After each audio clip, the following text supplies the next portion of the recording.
Today's rhythm exercise is focused on the simple time signature 4-2. This is part 3 of 11.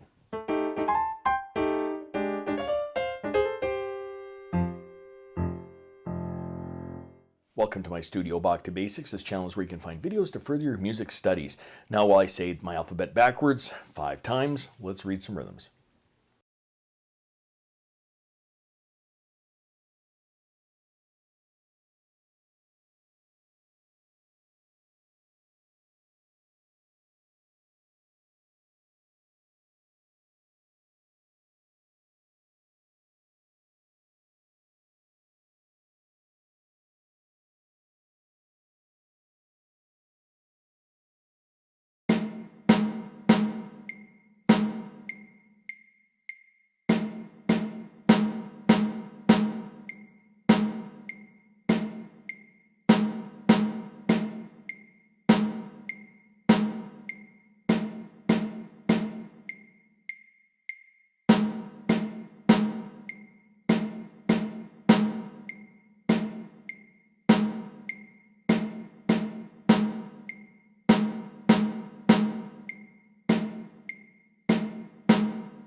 If you found this video helpful, click like or subscribe, or visit my Patreon page linked in the description below for early access to videos like these and, well, whatever else I'm doing over there.